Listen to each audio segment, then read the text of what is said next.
2022년 10월 7일 큐티 말씀입니다. 전도서 2장 12절로 17절입니다. 전도자는 과연 행복은 어디에서 오는 것일까? 라는 질문을 던지고 있는 가운데 그의 첫 번째 탐구는 실패로 돌아갔습니다.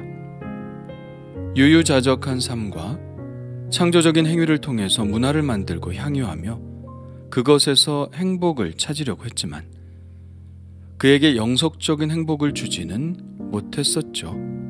그때뿐이었습니다. 그래서 이번에는 지혜의 가치를 알아보려고 시도합니다. 혹 지혜라면 영속적인 행복을 줄 수 있지 않을까 하고 생각한 것이죠. 그는 지혜의 가치를 이렇게 표현합니다. 내가 보니 지혜가 우매자보다 뛰어남이 빛이 어둠보다 뛰어남 같도다. 지혜자는 그의 눈이 그의 머릿속에 있고 우매자는 어둠 속에 다니지만 분명 지혜는 가치가 있습니다. 우매함은 어둠이라면 지혜는 빛이라고 할 수 있죠. 우리는 현대사회에 살면서 이 지혜가 빛이라는 사실을 늘 실감하고 있죠. 초행길을 운전할 때 우리는 내비게이션의 도움을 받습니다. 내비게이션은 인간이 지혜를 발휘한 결과이고 우리는 더 이상 어둠 속을 헤매지 않고 마치 환한 빛이 앞에 비추는 것처럼 GPS라는 빛이 인도하는 대로 그 길을 가게 되죠. 그래서 최고의 학문은 지혜를 찾는 것이라 할 수 있습니다. 서울대학교의 모토가 진리는 나의 빛이고 연세대학교의 모토가 진리가 너희를 자유케 하리라인 이유가 바로 그것이죠. 지혜는 우리의 어둠을 뚫고 나가는 힘을 주고 그렇게 함으로 인간을 더 자유롭게 살도록 도와주니까요. 맞는 말입니다. 무식하면 손발이 고생한다는 말이 있죠. 지혜는 우리의 손과 발을 더 곱고 매끄럽게 만들어 놓았습니다. 더 이상 손에 못이 박히도록 일하지 않아도 주부습진이 생기지 않아도 발이 부르트도록 걸어다니지 않아도 살 수 있는 세상이 되었습니다. 그러나 그것 때문에 우리의 삶이 더 행복해졌는가 라고 물어보면 아무도 그렇다고 말하지는 못할 것입니다. 그렇게 편리하게 사는데도 어쩐 일인지 우리의 행복지수는 점점 떨어져만 가니 말입니다.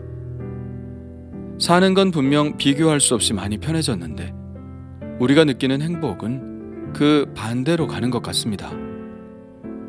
전도자도 지혜를 탐구한 결과에 대해 이렇게 회의적인 반응을 내놓습니다.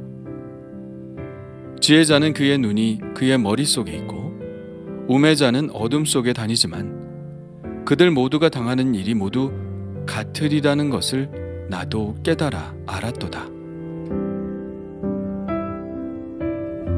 무슨 말일까요? 지혜자나 우매자나 결국 비슷한 행복지수를 가지고 살아간다는 말이겠죠. 정말 그렇다는 생각을 합니다.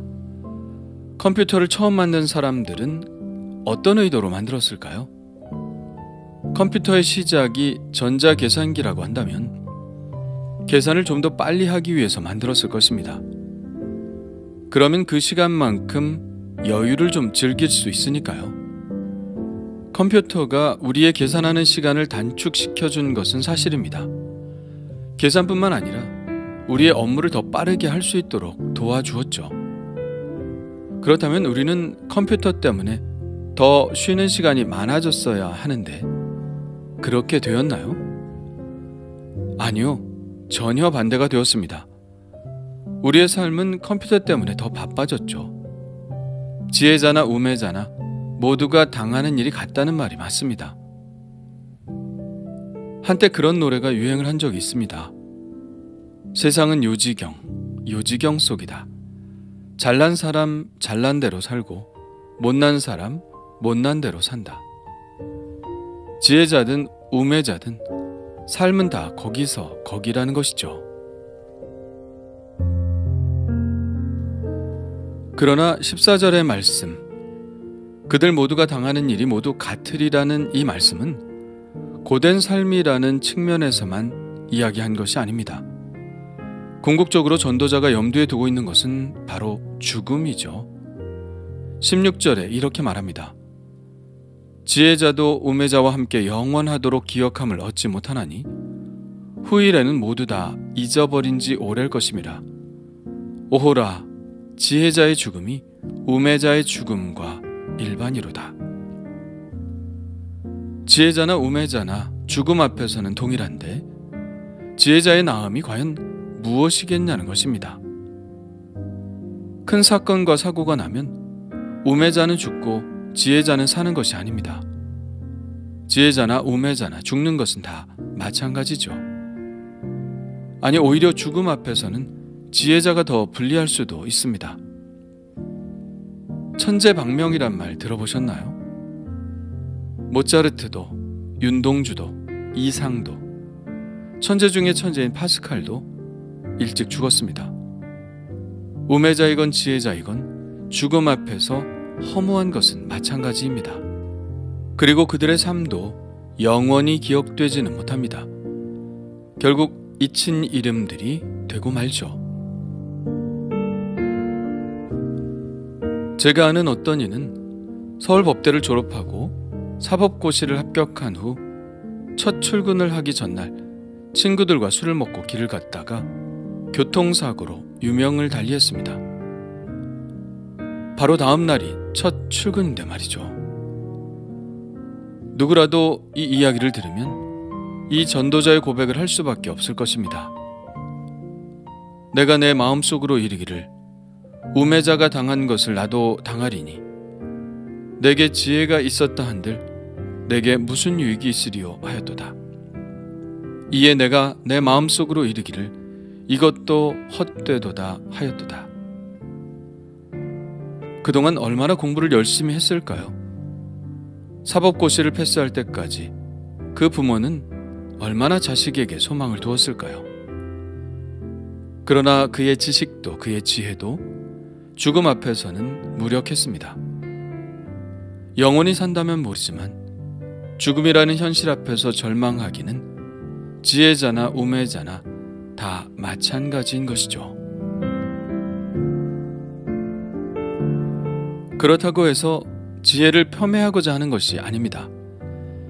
잠언에는 지혜를 찬양하고 있고 지혜는 하나님이 주시는 것이라고 말씀하고 있죠.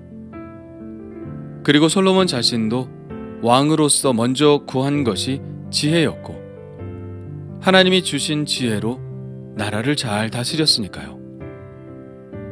그러나 아무리 큰 지혜라 할지라도 근본적인 문제를 해결하지 않으면 아무 소용이 없다는 것을 우리는 오늘 말씀을 통해서 깨닫습니다. 지혜자도 결국 죽음의 문제를 해결할 수는 없습니다. 이것은 세상의 지혜로 극복할 수 있는 부분이 아니기 때문이죠. 그렇습니다. 이 죽음의 문제는 세상의 지혜로 해결될 수 있는 부분이 아닙니다. 그저 절망할 뿐이죠. 그렇다면 누가 이 지혜의 한계를 해결할 수 있을까요?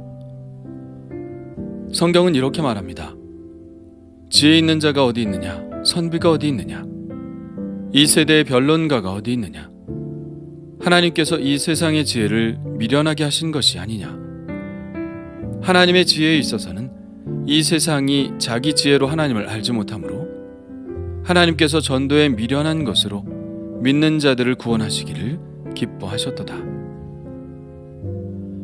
아이러니하게도 오직 전도에 미련한 것으로 이 지혜가 해결하지 못한 부분을 해결할 수 있다는 것입니다. 그것은 바로 예수 그리스도시죠. 유대인은 표적을 구하고 헬라인은 지혜를 찾으나 우리는 십자가에 못 박힌 그리스도를 전하니 유대인에게는 거리끼는 것이요 이방인에게는 미련한 것이로되 오직 부르심을 받은 자들에게는 유대인이나 헬라인이나 그리스도는 하나님의 능력이요 하나님의 지혜니라.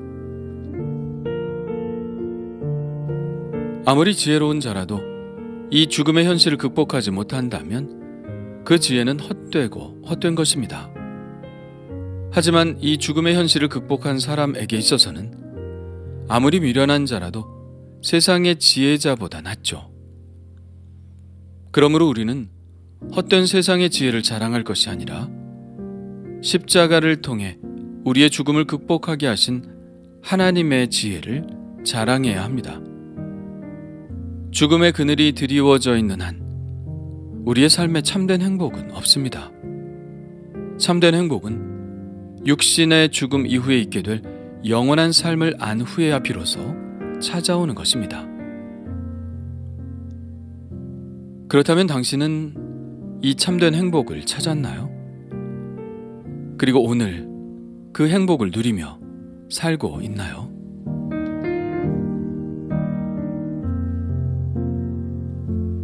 주님 감사합니다. 전도자가 깨달은 것처럼 그 어떤 세상의 지혜도 궁극적인 행복을 가져다 줄 수 없다는 사실을 깨닫습니다. 시간은 흐르고 우리는 늙고 병들고 죽어갈 것이기 때문입니다. 천재도 기억해주는 이 없고 그 업적도 사라집니다. 이같이 허무한 인생에 참 기쁨을 주신 주님 감사드립니다. 하나님의 지혜를 깨닫게 해주셔서 감사드리며 영생의 선물을 주신 것 감사드립니다. 그러니 오늘도 이 참된 행복을 누리며 살아가게 하여 주옵소서. 예수님의 이름으로 기도합니다. 아멘.